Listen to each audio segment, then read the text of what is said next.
Théorie du complot, définition. Interprétation spéculative d'événements suivant un plan concerté et orchestré secrètement par un groupe généralement considéré comme terroriste. Dans une théorie du complot, les causes ne sont pas clairement identifiables. Et c'est ça le problème. C'est pour ça que je ne peux pas me fier à cela. Il n'y a pas de preuves, du moins elles ne sont pas accessibles. Terrorisme. Emploi de la terreur à des fins politiques, économiques, religieuses ou idéologiques. Terrorisme d'État consiste en l'exercice de la terreur par un État sur sa propre population comme méthode de gouvernement. Moi je dis, il ne faut pas rejeter ça sur la religion. Il ne faut pas rejeter ça sur un groupe de gens dont on ne connaît pas assez d'informations pour les juger. Et j'essaie de rester relativement objectif et neutre dans ma chaîne. Donc, les faits sont les faits et la réalité est la réalité.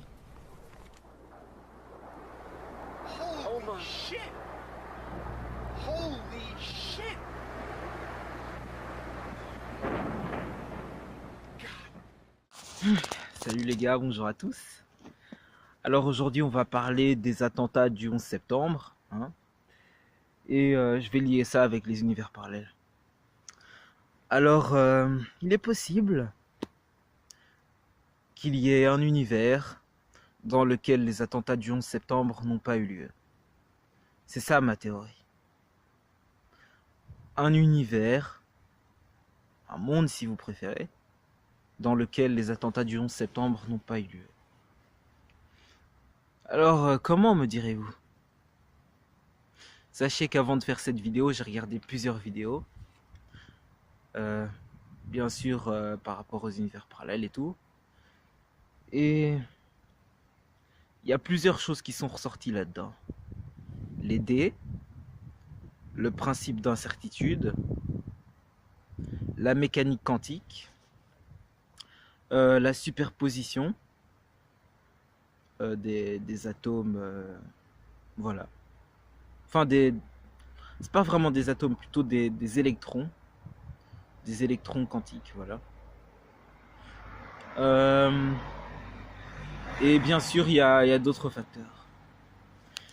Alors, je vais vous expliquer comment est-ce que c'est possible. Déjà, il faut savoir que dans la mécanique quantique, quand on étudie les électrons, vous voyez, eh ben,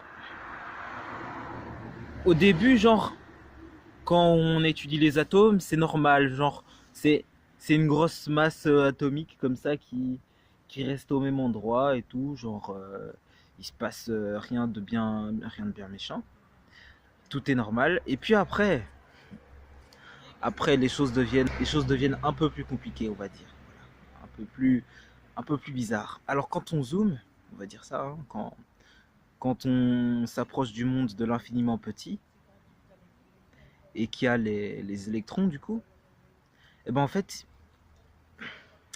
on peut observer un électron à un endroit, mais comment expliquer? Vu qu'on est en mécanique quantique, cet électron, il sera à un endroit. Oui, l'électron sera à un endroit, mais il sera difficile de déterminer sa propension à aller d'un endroit à un autre, c'est-à-dire sa quantité de mouvement. Donc, au niveau espace, il sera à cet espace-là, mais au niveau temps, il sera à plusieurs moments différents. Pourquoi? En fait, ça paraît compliqué à expliquer comme ça, mais en fait, quand on étudie les électrons, ils se déplacent comme ça, on imagine qu'ils se déplacent comme ça. Mais en fait, non. Plus on zoome, on va dire, et plus on se rend compte que les électrons font des sauts quantiques comme ça. Genre, les électrons, ils sont pas que comme ça. Non, en fait, les électrons, ils sont à la fois genre, si on prend un électron A, cet électron A va être là, et à un autre moment, il va réapparaître ici. C'est ça qui se passe en fait. C'est ça le truc. Et genre, dans la mécanique quantique, il y a ça H24 avec les électrons. Alors, En quoi est-ce que c'est applicable avec notre univers, vous allez me dire? Je marche un peu. Je marche un peu alors. Déjà à la base, notre univers, il est parti de tout petit, genre c'était une boule et puis après, il s'est répandu, on va dire. Pardon, j'ai dit une boule. Non, je voulais dire plutôt, il était plus petit qu'un électron. Bon, alors pour tous ceux que j'ai perdus, le principe d'indétermination d'Heisenberg est le principe que la quantité de mouvement et la position d'une particule ne peuvent pas être déterminées en même temps. Et si l'univers est parti d'une position plus petite qu'un électron, alors, eh ben, les lois quantiques ne s'appliquent pas seulement à ce qu'on observe dans des laboratoires, non. Ça s'applique aussi à nous, à partout. Mais c'est fondamental, bien sûr. Ok, j'avoue que j'ai l'air un peu condescendant ici, mais sachez que je me suis inspiré d'un grand astrophysicien, Michio Kaku. Je suis comme son élève. Et Michio Kaku dit, l'univers à son origine était plus petit qu'un électron.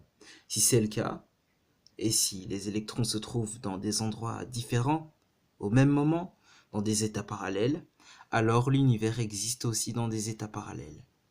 Il y aura forcément des univers parallèles, un point c'est tout.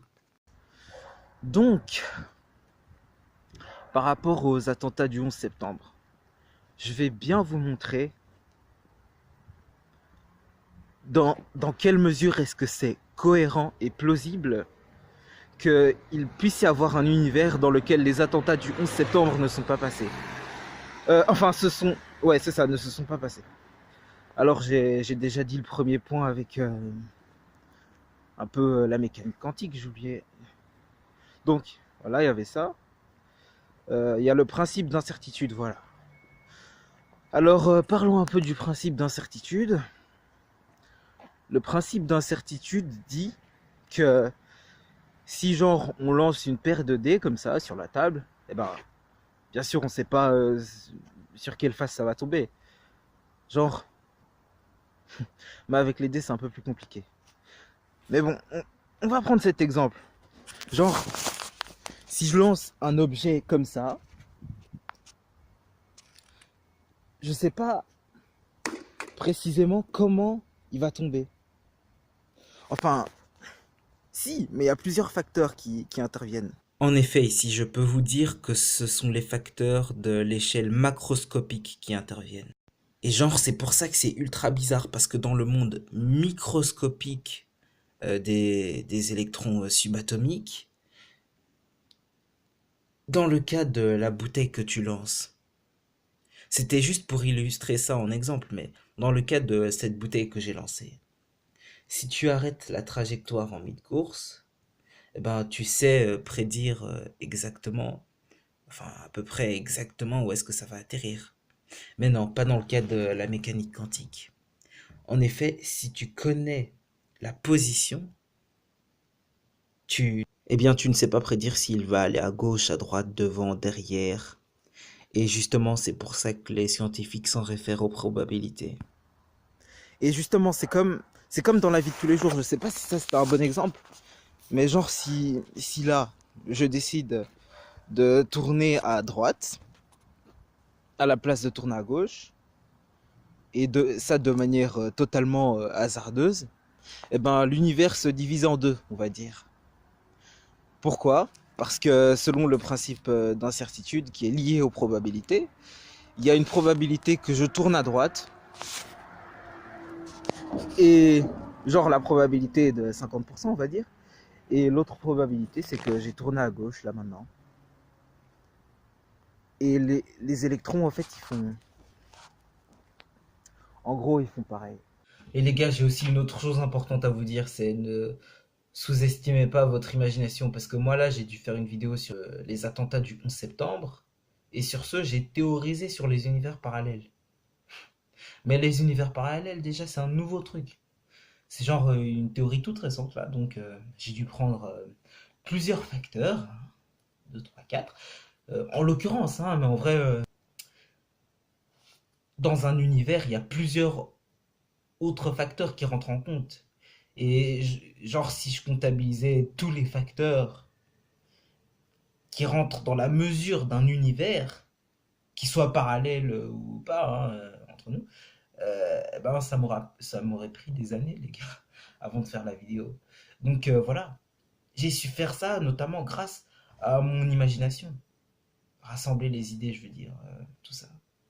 Ça demande de l'imagination. Donc, ne te sous-estime pas, toi mon petit, qui regarde derrière ton écran. Qui plus est, comme le disait Einstein, l'imagination est plus importante que la connaissance.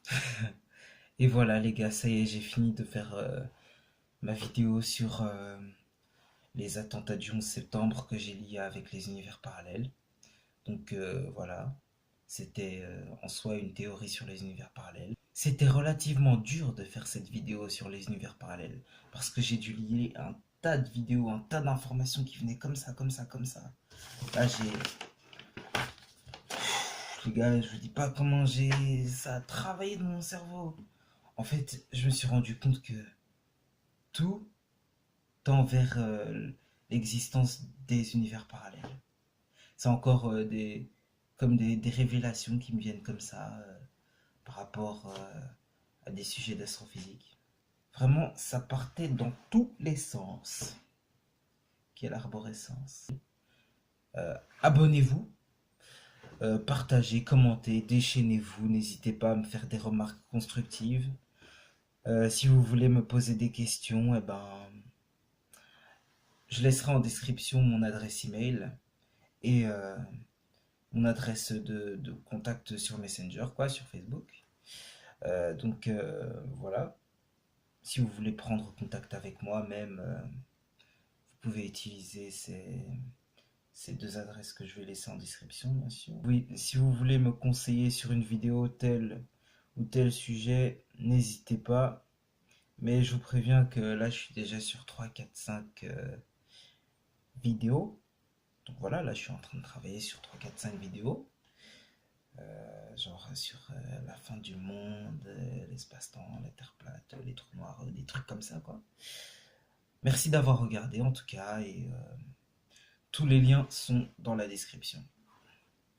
Bon, sur ce, moi je vais dormir, je suis fatigué.